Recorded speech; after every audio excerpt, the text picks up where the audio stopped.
আসসালামু আলাইকুম, welcome back to my channel Lipi's kitchen. আজ আমি আপনাদের সাথে বাংলাদেশের খুবই কমন একটি ইফতার রেসিপি শেয়ার করব, আর সেটা হলো পেঁয়াজু।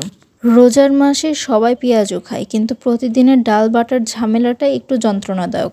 তাই আজ রেসিপির সাথে থাকছে একটুখানি ট্রিক্স। চলুন দেখে নেওয়া যাক কী কী লাগবে।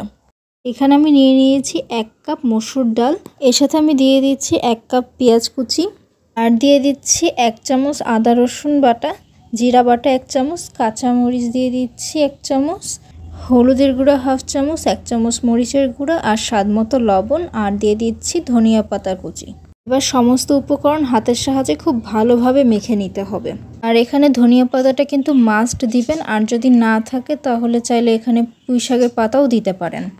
এগুলো ভেজে নেওয়ার পালা। ভাজার জন্য আমি কড়াইতে তেল দিয়ে দিয়েছি। তেলটা একটু গরম হয়ে গেলে আমি এক এক করে পেঁয়াজগুলো দিয়ে দিচ্ছি। হাতে একটু নিয়ে এমন চেপে চেপে গোল শেপ করে তেলের মধ্যে দিয়ে দিচ্ছি। পেঁয়াজগুলোর এক পাশ ভাজা হয়ে গেছে, আমি অপর পাশগুলো উল্টে দিচ্ছি। এইভাবে ব্রাউন কালার না আসা পর্যন্ত এপাশ ওপাশ করে আমি পেঁয়াজগুলোকে ভেজে নেব। আমার ব্রাউন কালার করে পেঁয়াজগুলো ভাজা হয়ে গেছে। এখন আমি এগুলোকে তেল ছাড়িয়ে নামিয়ে পরিবেশন করে নেব। তৈরি হয়ে গেছে আমার ডাল পেঁয়াজু।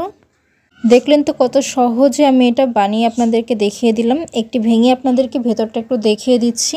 দেখতে যতটা সুন্দর লাগছে, খেতেও অনেকটা মুচমুচে হয়েছে। চাইলে এরকম টিপস ব্যবহার করে আপনারাও বাসায় বানিয়ে নিতে পারেন। খেতে কিন্তু ভিডিওটি ভালো লাগলে অবশ্যই একটু লাইক করে দিবেন, কমেন্ট করে জানাবেন কেমন লাগলো, আর পেজটা ফলো অথবা সাবস্ক্রাইব করে পাশেই থাকবেন। ধন্যবাদ। আসসালামু আলাইকুম।